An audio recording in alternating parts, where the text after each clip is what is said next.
Hey guys, thanks for tuning in to another video on ForgottenWeapons.com. I'm Ian McCollum, and today we have an opportunity to take a look at a very rare, very cool, and well, okay, it's very cool, but it's also pretty terrible as a practical matter. This is a Finnish sniper rifle. This is an M39 PH Sniper, and this is basically the closest thing the Finns had to a standard sniper rifle during the Continuation War. Now, the story of Finnish sniper rifles goes back to about 1927, because originally most of Finland's armament came from Russia. It was what was left in Finland after the War of Independence. And that's why Finland had a lot of Mosin Nagants. Russia left them in Finland when the Finns kicked out the Russians. However, at that point in World War I, the Russians didn't have any scoped versions of the Mosin Nagant, and so the Finns didn't inherit any. Now, in the 1920s, telescopically sighted rifles started becoming popular for hunting rifles, and in 1927, the Finnish army set up a committee to investigate the potential use of scoped rifles for the military. And they spent about 10 years doing pretty much nothing, or nothing of substance. The Civil Guard manufactured a couple dozen. They manufactured like 11 M28 sniper rifles and a couple dozen 2830s. But this didn't really go anywhere until 1937, when the Army made an actual bulk order of scopes. And they're these scopes, this thing. This is a 3-power, 24mm lens scope made by a company called Physica Oy.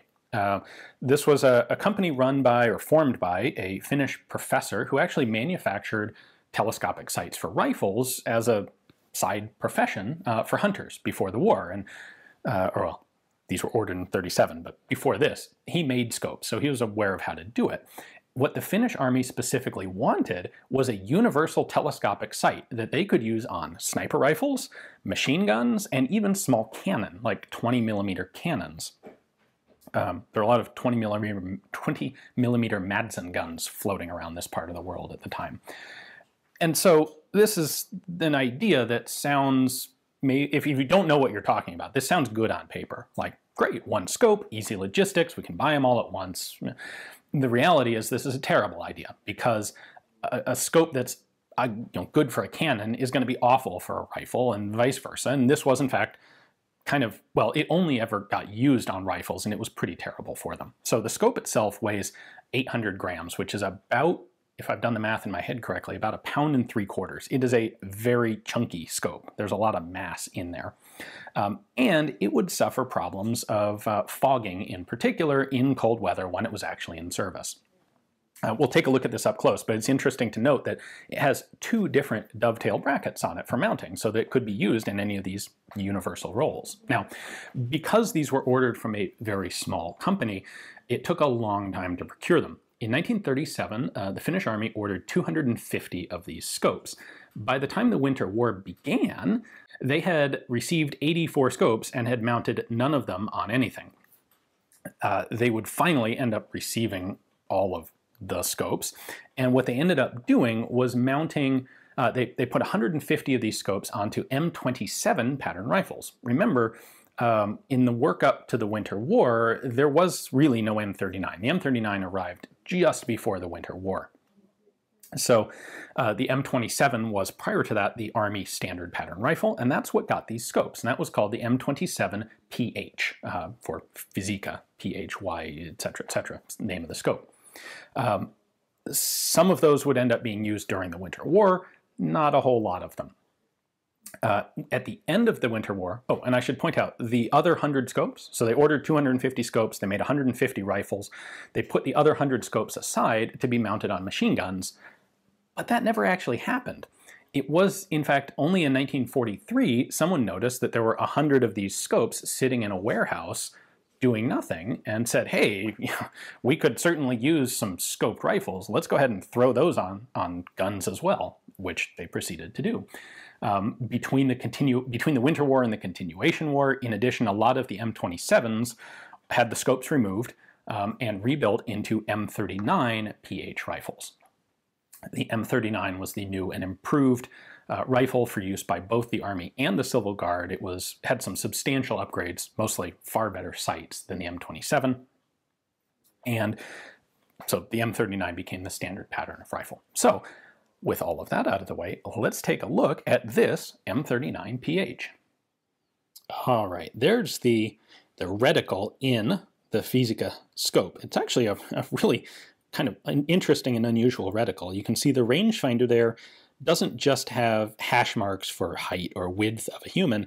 It actually has little silhouettes that you can, fit to your potential target to try and identify range, as well as, of course, more traditional windage and elevation hash marks. The overall design is that of a simple German post with a heavy pointer in the center and a horizontal line.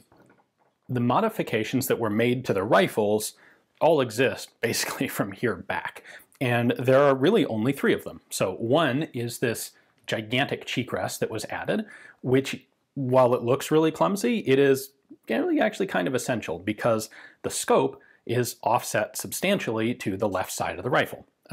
They actually tried an elevated mount back here, and it was just totally impractical. So the next best option was to offset it to the left. The second modification is, of course, the attachment rail itself, the mounting point. And the third is bending the bolt handle very much like a Russian sniper. And that's done because, well, you don't have to worry about clearing an overhead scope. You do need to have a way to be able to hold on to the bolt handle right next to the scope. And the standard Mosin bolt coming out here would have been a bit awkward. Of course, the stripper clip guide remains intact, so these can be loaded by stripper clip. As an interesting little aside, the Finns did develop a special curved stripper clip for some of their other sniper patterns, which we'll talk about at the end of this video, that had center-mounted vertical, scopes on top. They actually had a curved stripper clip that came out to the side.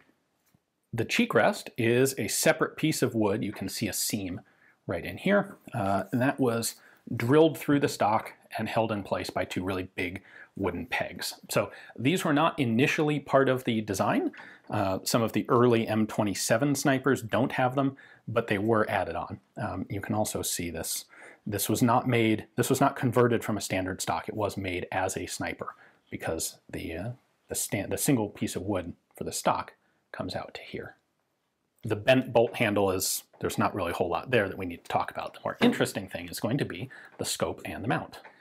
So here we have actually one of the M27 PH rifles with the exact same style of dovetail mount. So this is a tapering dovetail, and it's tapered going this way so that every time you fire the rifle, the scope, inertia tends to hold the scope in place and the rifle moves backward under recoil, so it actually tightens itself with every shot. And so that's how they were able to do a dovetail without actually having any other form of locking system, which is a little bit unusual. The brackets were fairly crudely welded in place. There's a little bit of a cutout required in the stock, but not very much. And then the scope itself has a matching dovetail rail there on the side. It, of course, also has a dovetail mount on the bottom, and that would have been for use with a machine gun or a light cannon. It is a prismatic scope, so you look in down here and it reflects up, comes out the top. You can see the SA Finnish Army mark there. And we have the company name there, Oy Physica Oy Helsinki, on the back side of the scope. Windage and elevation can be adjusted with these sort of old-style locking dials. These don't move the reticle within the eyepiece, so a lot of scopes of this vintage, like when you adjust elevation, you can see the whole reticle move inside the eyepiece.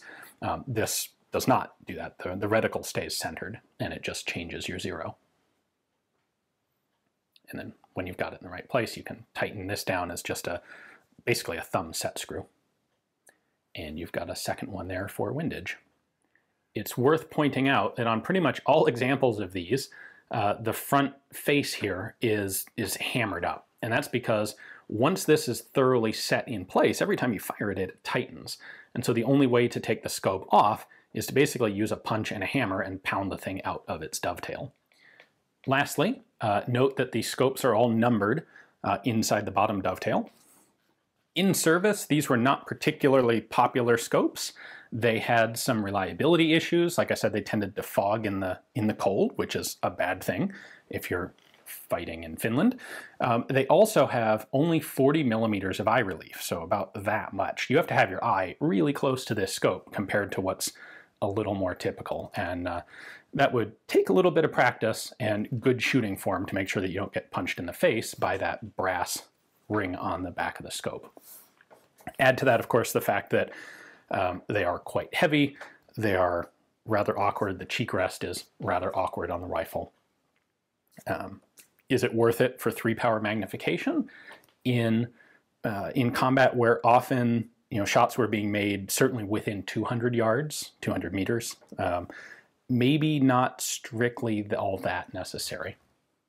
This is definitely the most distinctive Finnish sniper rifle of the World War II period, but it is far from the only one. So in addition to the smattering of rifles that were put together by the Civil Guard before the Winter War, there were also about 200 M39s that were fitted with captured Russian scopes, those being PEs and PEMs.